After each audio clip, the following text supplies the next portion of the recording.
नमस्कार, मैं हूँ मनविंदर। आप सभी राष्ट्रवादियों का एमबीएन नेटवर्क में एक बार फिर से बहुत-बहुत स्वागत है। मेरे साथ मुंबई से जुड़ चुके हैं आदरणीय भाऊ तोरसेकर जी।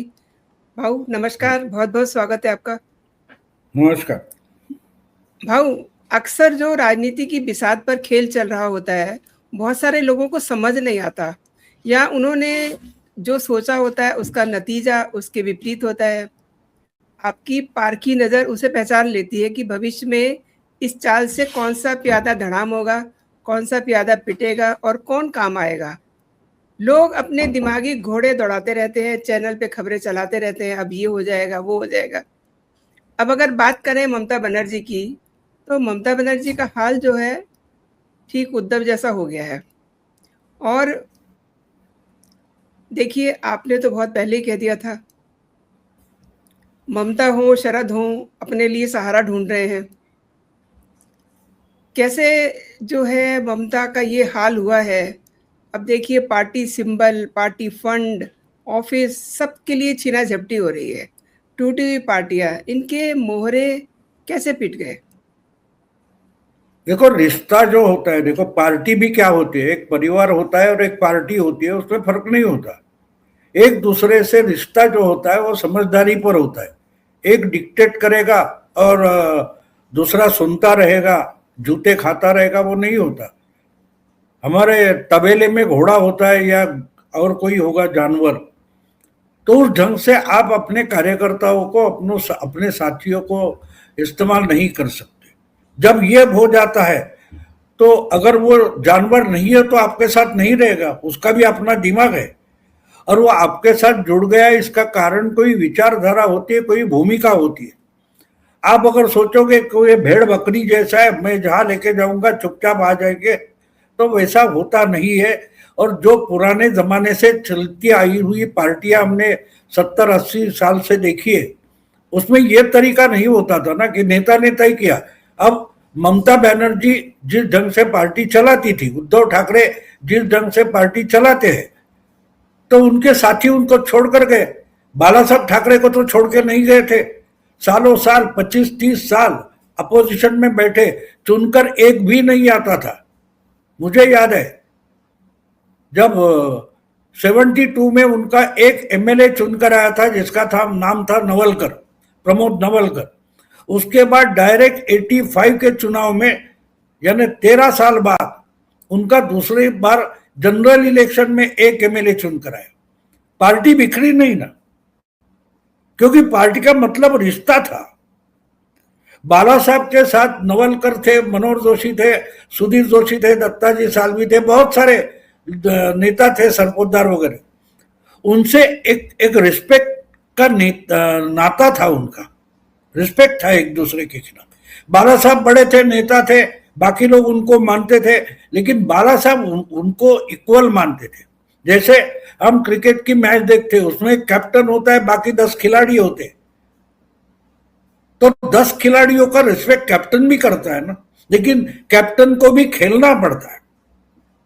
मैं बैठा रहूंगा, तुम 10 लोग खेलो और ट्रॉफी लेने के लिए मैं जाऊंगा, इस ढंग से कैप्टन काम करेगा तो टीम वर्क नहीं होगा। पार्टी जो होती है, पार्टी एक टीम वर्क होता है। तो ये जो तुम बोल रही हो कि ममता की पार्टी हो या इसकी पार्टी हो, उद्धव की या शरद पवार की, उनमें ये रिश्ता रहा नहीं। मैं लीडर हूं, ठीक है, आप बाप हो, लेकिन मैं बेटा हूं, पाला हुआ कुत्ता नहीं हूं ना। घर का बेटा भी या बेटी भी होती है, वो घर से गुस्सा होकर निकल जाती है, झगड़ा होकर निकल जाती है, तो क्यों जाती है? जब उनकी उम्र बढ़ गई है, अब वो बच्चे नहीं रहे, तो उनको इक्वली रिस्पेक्ट से, प्रतिष्ठा से हम उनके साथ अगर बर्ताव करेंगे तो रहेंगे। ये सब पार्टियां नहीं है। ये एक तरीके से मानते हैं कि जानवर नहीं तो बोलते नौकर है। मेरी कंपनी है, मैं जिस ढंग से चलाना चाहता हूं चलाऊंगा, आपको रहना नहीं तो निकल जाओ, वरना ने मैं धक्के मारकर निकल जाऊंगा। अब अच्छा अगर पेमेंट मिलता है तो कर्मचारी भी, अधिकारी भी दूसरी जगह निकल जाते हैं। ये जो मीडिया में बड़ी बड़ी बातें करते, ये है वो है, ये भी एक चैनल छोड़कर दूसरे चैनल में जाते हैं ना। एक अखबार छोड़कर दूसरे अखबार में जाते हो ना, क्यों जाते हो? क्यों जाते हो आप? या तो आपको यहाँ अच्छा रिस्पेक्ट नहीं मिल रहा है, अच्छे आपके साथ बर्ताव नहीं हो रहा है, तो आप निकल जाते हो, या तो आपको अच्छा कोई लालच दिखा रहा है, वहां जाते हो। तो पार्टियां जब चलती है तो एक बात, एक अच्छा गेंदबाज है, उसने अच्छी गेंद डाली है, कैच उड़ी है, लेकिन दूसरा बोलेगा मुझे क्या, उसके नाम पर तो विकेट जाएगी, विकेट कैच लेने वाले के नाम पर आती नहीं, तो मैं क्यों ले लूं कैच। इस ढंग से पार्टियां नहीं चलती, टीम वर्क के बिना पार्टियां नहीं चलती। जो पार्टियों में बिखराव हमें दिखाई दे रहा है उसका बिल्कुल वही कारण है। जो हमने उद्धव की पार्टी में देखा वो ममता की पार्टी में देखा। अब जब तक चल जाता है कि टीम वर्क है, मैच जीत गए, तो हर एक को भाई 5-5 लाख रुपए मिलने वाले हैं, तो जो कैच नहीं लिया, रन्स नहीं किया, उसको भी 5 लाख मिलते तो रहता है। लेकिन लगातार मैचेस हारते गए तो आपको कोई बोनस मिलने वाला नहीं है, तो आपके टीम के लोग छोड़कर दूसरे टीम में जाते हैं। बिल्कुल वही बात है और कुछ नहीं। या तो आप उनको संभाल कर रखो। बाला साहब के साथ जो रहे इसका कारण था कि हारे थे, लेकिन बाला साहब के साथ उनका एक ह्यूमन रिश्ता था। इनका क्या रिश्ता है बोलो ना। ये आज बोल रहे कि मैंने इतना दिया फिर भी निकल गए, तूने दिया, कहां से दिया। ये भाषा बाला साहब कभी बोलते हुए मैंने नहीं सुनी थी। न ममता या अभिषेक जो भाषा बोल रहे हैं वो भाषा, जब ममता ने अलग से पार्टी बनाई, मुझे याद है कि सेंटर में उनसे भी सीनियर थे अजीत पांजा, कांग्रेस के बंगाल के नेता थे। वो अजीत पांजा भी, ममता अगर सही कर रही है सीपीएम से लड़ना, अगर हाईकमांड को नहीं चाहिए तो हमको लड़ना है पार्टी करके, कांग्रेस के रहने के बजाय सीपीएम से लड़ने वाले एक नेता के साथ अजीत पांजा चले गए। उस अजीत पांजा की हालत क्या हो गई आगे। एक दिन ममता ने बोला नहीं अभी एनडीए छोड़ना है, तो उनको सही नहीं लग रहा था। तो मैं जो बोलूंगी वही सही, तो हाईकमांड और ममता में क्या फर्क रहा। तो कोई भी पार्टी जो होती है, संगठन होता है, वो टीम वर्क होता है। जब उसका नेता कैप्टन वो बात भूल जाता है तब वो पार्टी, वो टीम बिखरना शुरू हो जाता है। और अब तो भाऊ ममता हो, शरद हो, ये कांग्रेस की तरफ शिफ्ट होते हुए दिखाई दे रहे हैं। आपको क्या लगता है? नहीं, वो कहीं भी जाए फर्क क्या पड़ता है, फर्क क्या पड़ता है। जब ममता अब बोझ बन गई, ममता एसेट नहीं है। देखो एक बात होती है, ममता गठबंधन में आने के लिए राजी नहीं थी, अब कांग्रेस में जाएगी, सब मतलब क्या है।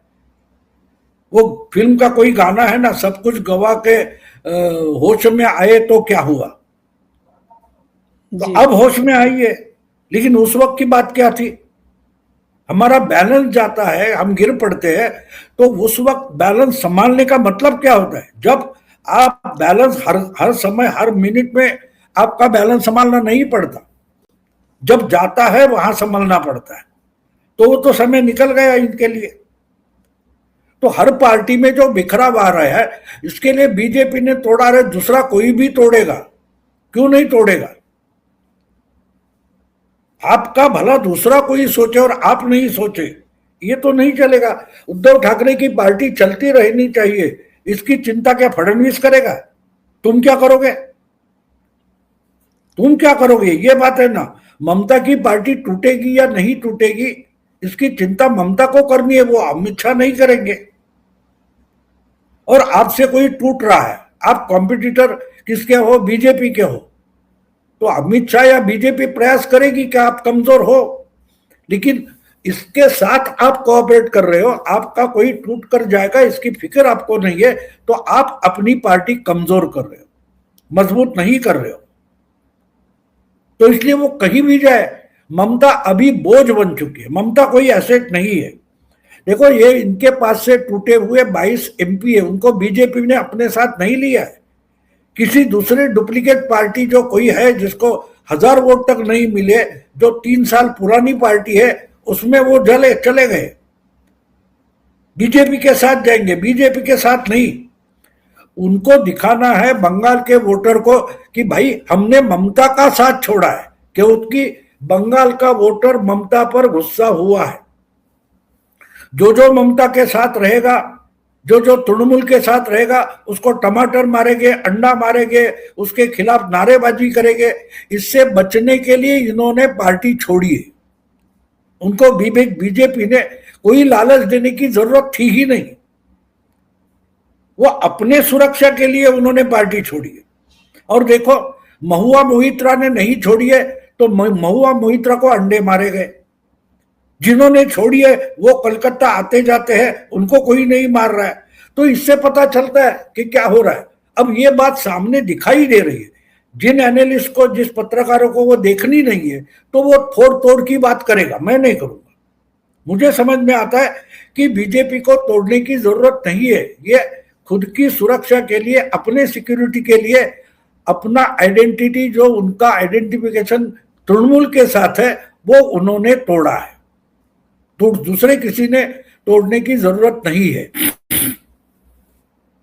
और भाऊ, अब मानसून सेशन में कई बिल पास होने हैं। एक बात जो नंबर गेम की है, लेकिन जो क्षेत्रीय राजनीतिक दल हैं उनमें जो देखने को मिल रहा है, आई मीन टूट फूट, पर्दे के पीछे क्या चल रहा है जो हम देख नहीं पा रहे हैं? अगर छोटी छोटी पार्टियां टूट रही है तो बाकी के पार्टियां है उनमें डर पैदा हो गया कि हमारी भी तोड़ी जाएगी, हमारी भी पार्टी टूट सकती है। अरे तुम इतना मजबूत बन जाओ कि तुम्हारी पार्टी नहीं टूटेगी। एक पेड़ पर कुल्हाड़ी चलाओ तो पेड़ टूटता है, लेकिन कुल्हाड़ी मारने से पत्थर तो नहीं टूटता, कुल्हाड़ी टूट जाती है। तो आपकी पार्टी, आपका संगठन अगर पत्थर जैसा मजबूत है तो कोई तोड़ नहीं सकता। ये सामने दिखाई दे रहा है। आप बोलते मैं पत्थर हूं और कुल्हाड़ी से मुझे तोड़ा जा रहा है। कि कुल्हाड़ी पेड़ पर पड़ती है तो पेड़ टूट जाता है, पत्थर नहीं टूटता। इसका मतलब जो पार्टियां है ही नहीं, जो अपने अपने मतलब से इकट्ठा हुई भीड़ है, उनको हम पार्टी बोलते हैं क्योंकि वो रजिस्टर्ड है, लेकिन असलियत में वो पार्टी नहीं है। जो क्षेत्रीय पार्टियां हमने देखी है, वो क्षेत्रीय पार्टियां क्या है, एक एक नेता ने अपना अपना एक भीड़ जमावड़ा तैयार किया, उसका रजिस्ट्रेशन किया, उसको पार्टी बोलते। मैं चाइल्ड, बच्चा जैसे चींटी को चींटी मानता है, मैं चींटी को चींटी मानता हूं। मैं बड़ा ज्ञानी हो गया और चींटी को अगर मैं छिपकली मानने लगा तो मैं गलत हूं। जो है वो स्वीकार करो, देखो, समझो, बात आसान हो जाती है। हम खुद को ज्ञानी जब समझने लगते हैं तो होता यह है कि सामने हो रहा है उसके भी ज्यादा कोई पर्दे के पीछे हो रहा है। ये जब हमारे दिमाग में आता है ना, कॉन्स्पिरेसी थियरी वगैरह, तो हमको लगता है हम बड़े ज्ञानी हो गए। हम ज्ञानी नहीं, हम मूर्ख हो जाते हैं। कुछ नहीं, सब सामने है। अगर बीजेपी मजबूत मुझे एक बात बोलो कि हर कोई अभी उद्धव के साथ जो एमएलए थे, एमपी थे, टूटे वगैरह वगैरह, हमको डेवलपमेंट कर दिए। तो 2.5 साल देवेंद्र फडणवीस के साथ 105 एमएलए थे, अपोजिशन में बैठे थे, और उनको उद्धव ठाकरे और महाविकास आघाड़ी का फाइनेंस मिनिस्टर अजित दादा साफ साफ बोलता था कि नहीं दूंगा तुमको पैसे। फिर भी 105 में से एक भी नहीं टूटा। आपके पास सत्ता थी, फिर भी आपके 40 टूटे, क्योंकि आप संगठन नहीं थे। बीजेपी संगठन है। और दूसरी बात होती है कि आपके संगठन में जो लोग हैं उनको अगर पॉलिटिकल करियर करनी है तो उसमें अगर भविष्य दिखाई देता है तो आज के आज दिखाई देने की जरूरत नहीं होती। मैंने जो बोला कि बाला साहब के साथ 12, 15, 20 ऐसे नेता थे जो 20-25 साल उस पार्टी में रहे, उस संगठन में रहे, टूटे नहीं, क्योंकि क्या मिलेगा उसकी गारंटी नहीं थी, लेकिन उनकी श्रद्धा थी, उनका रिश्ता था, आस्था थी। बाला साहब में आस्था थी कि ये इंसान, ये नेता कुछ नया करना चाहता है, ये करेगा अगर हम उसके साथ रहेंगे। और उनकी बहुत सारे थे ना, सोशलिस्ट पार्टी थी, कम्युनिस्ट पार्टी थी, उनके लोग नहीं टूटते थे। ये आज की पार्टियों के नेता क्यों टूटते हैं, क्यों एमएलए टूटते हैं? क्योंकि ये पार्टियां नहीं है, ये अपने अपने मतलब। कल परसों 2 महीने पहले प्रियंका चतुर्वेदी कांग्रेस से निकलती है, उद्धव ठाकरे की पार्टी में आती है, और देखते देखते शिवसेना की राज्यसभा एमपी बन जाती है। तो क्या वो शिवसैनिक होती है? नहीं होती। तो अगर प्रियंका चतुर्वेदी पार्टी से निकल जाती है तो मैं उसको पार्टी टूटना नहीं बोलता। ट्रेन में चढ़े हुए लोग होते, बस में चढ़े हुए लोग होते, अपना स्टॉप आ जाएगा, उतर जाएंगे। उनको जितना बस से ट्रैवल करना है उतना ही करेंगे। मीडिया को चाहिए इसलिए यहां से दिल्ली से निकले और गाजियाबाद में ही उतरेंगे, यह क्या जबरदस्ती आपकी? नहीं। आप अगर एक बस को या ट्रेन को आप पार्टी समझ बैठे हो तो आप मूर्ख हो। वो ट्रैवल करने वाला ट्रैवलर वो मूर्ख नहीं है। उसको जहां से ट्रेन में चढ़ना है या बस में चढ़ना है चढ़ेगा, उसका स्थान आ जाएगा, उतर जाएगा। ये सब पार्टियों की अवस्था हो गई है और हम बस को या ट्रेन को पार्टियां समझ बैठे तो हम मूर्ख है, पत्रकार मीडिया मूर्ख है। इसको गद्दार, उसको टूटने वाला बोलता है, नहीं, वो उसको जहां तक पहुंचना है वहां तक बस में बैठेगा, उतरेगा। पार्टी, या मैंने बार बार बोल रहा हूं, पार्टी का मतलब संगठन होता है। जीते हारे कुछ भी हो, एक विचारधारा है, उस विचारधारा से लोग जुड़ जाते हैं, वो जमावड़े को उस संगठन बनता है, उस संगठन को पार्टी बहुत माना जाता है, जिसमें एक दूसरे का रिश्ता होता है। वो नहीं बचा है तो कैसे पार्टियां टिकेगी और चलेगी? आपने भाऊ बहुत बड़ी बात की है। And one very interesting thing जो आपने प्रतिवाद अपने चैनल पे कही, मैं सुन रही थी उसको, कि लड़ाके ख़त्म होने चाहिए, खिलौने संभाल के रखिए। वैसे ये खिलौने बड़े काम के हैं। राहुल गांधी हुए, अरविंद केजरीवाल हुए, इन्हें तोड़ना नहीं चाहिए। थोड़ा सा इसे भी डिफाइन कीजिए मेरे दर्शकों के लिए। नहीं, लड़ना, देखो, अभी ममता दीदी को बीजेपी के सेंट्रल गवर्नमेंट से लड़ने की कोई जरूरत नहीं थी। बंगाल में आपकी ताकत थी, बंगाल की बीजेपी से लड़ो, बंगाल की बीजेपी से लड़ो। बंगाल की बीजेपी आपके लिए लोकल लेवल पर प्रतिस्पर्धी है, कॉम्पिटिटर है। मोदी आपके लिए कॉम्पिटिटर नहीं था। दिल्ली की बीजेपी यानी नेशनल बीजेपी आपकी कॉम्पिटिटर नहीं है। तो आपको मोदी से पंगा, अमित शाह से पंगा लेने की क्या जरूरत थी? हाँ, चुनाव के समय वो आते। अभी देखो 4 मई के बाद, 9 मई के बाद अमित शाह हो, नरेंद्र मोदी हो, कोई बंगाल नहीं गया। वहां की पार्टी है, वो वहां की गवर्नमेंट चला रही है। जरूरत पड़े इनकी मदद लेती है, इनसे सलाह मशवरा करती है, लेकिन पूरा बंगाल चलाने का काम बंगाल की बीजेपी कर रही है। आप उनको बोलते हैं ये गुजराती है। अब जो मुख्यमंत्री बना वो गुजराती है, वो तो बंगाली है। उसको गुजराती छोड़ो, हिंदी सही बोलने नहीं आती। तो आपने बीजेपी से पंगा लेने की जरूरत नहीं थी। आप लोकल लेवल पर बीजेपी से लड़ सकते थे। उद्धव की बात वही है, शरद पवार की बात वही है, अमित केजरीवाल की बात वही है। तो ये बीजेपी से लड़ने निकले थे नेशनल लेवल पर, जिसकी जरूरत नहीं थी। आप लोकल लेवल पर लड़ो, कोई बात नहीं। तो आप, अगर वो ताकतवर है, वो आपको मारकर मिटा देगा। और लड़ने की आपकी इच्छा इनकी थी, लेकिन लोकल लेवल पर है। ममता को ऑल इंडिया लेवल पर कौन पूछता है? दिल्ली में एक कारपोरेटर आप चुनकर ला सकते हो। पिछले विधानसभा चुनाव में शायद ममता दीदी को, या लोकसभा चुनाव में अखिलेश ने ममता दीदी को यूपी में एक सीट बहाल की थी। क्या ममता दीदी वो चुनकर ला पाई? नहीं। तो आप ऑल इंडिया लेवल का राजनीति क्यों कर रहे हो? आप लोकल लेवल की करो, लोकल लेवल की करो। डीएमके की कोई बड़े लीडर दिल्ली में आकर मोदी को चैलेंज कर रहे हैं, आपने सुना? जब उनके लोकल लेवल का तमिल या द्रविड़ पॉलिसी मैटर पर आता है, उन्होंने बीजेपी से झगड़ा किया है। लेकिन ऑल इंडिया से मोदी को हटाना है, ये कभी आपने एमके स्टालिन हो या करुणानिधि से सुना है? नहीं सुना है। तो ये लड़ाके थे, लेकिन लड़ाके आगे चलकर ऑल इंडिया लेवल पर आने, अब वो बड़े लड़ाके बैठे दिल्ली में, इन्होंने इनको खत्म कर दिया। राहुल गांधी को खत्म करने की जरूरत नहीं है। राहुल गांधी अपनी ही पार्टी खत्म कर रहा है, तो उसके साथ खेलते बैठो। तो नीतिमत्ता जो दिखाई दे रही है वो इतनी सीधी है कि जो हमसे लड़ना चाहते हम उनको लड़कर खत्म कर देंगे और जो खेलना चाहते उनके साथ खेलते बैठ जाएंगे। राहुल गांधी बीजेपी के लिए चैलेंज नहीं है, लेकिन राहुल गांधी सब क्षेत्रीय पार्टी को इकट्ठा करके आपस में लड़वा के बीजेपी का काम आसान कर देते हैं।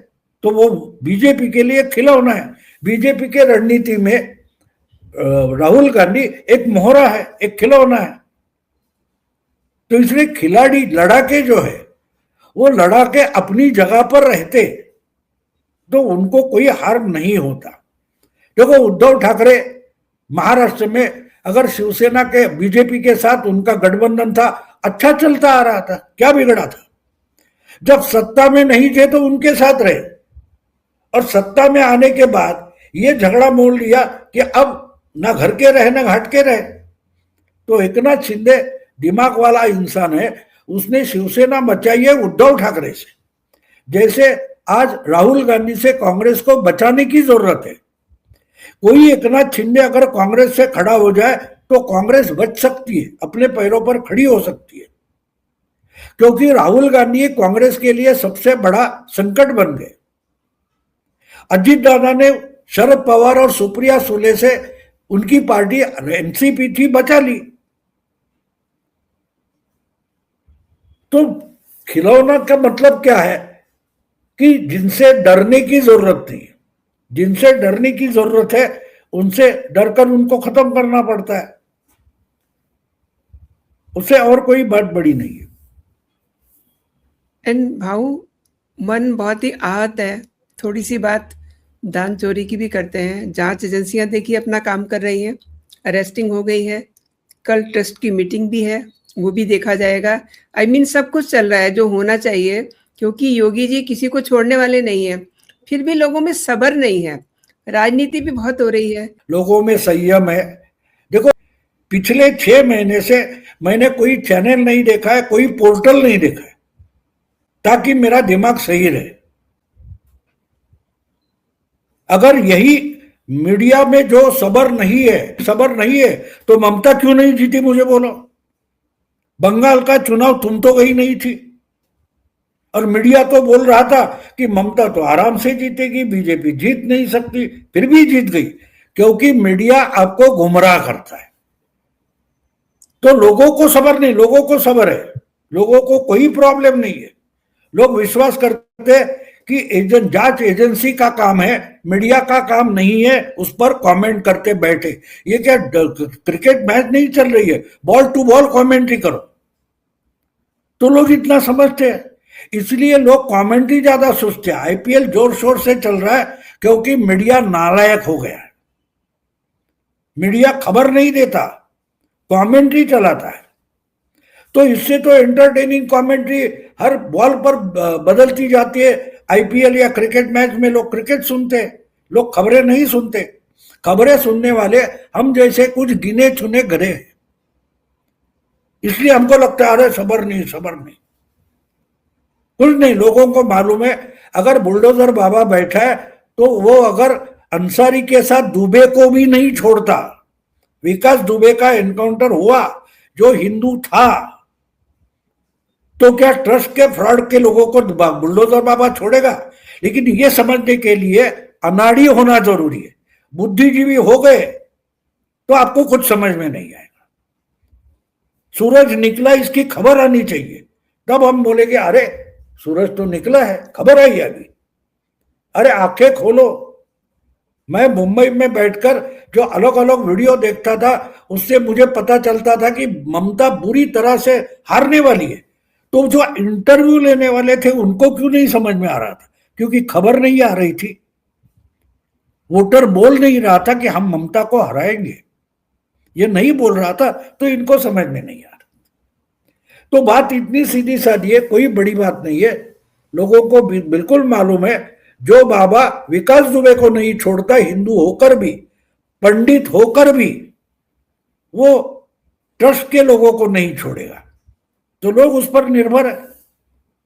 हाँ, मीडिया वालों को सब्र नहीं है। उनको आप भी पकड़ा, कल फांसी दिया, ये ढंग से होना चाहिए, तो वो नहीं होता। लेकिन भाऊ मैं ये समझना चाह रही थी कि जिनको मंदिर में आस्था ही नहीं थी, लाइक अखिलेश यादव, लाइक केजरीवाल, वो लोग बहुत शोर मचा रहे हैं। बिल्कुल वही तो मचाएगा, चोर मचाए शोर, ये तो कहावत है ना, जी। कहावत है। इनका क्या रिश्ता है?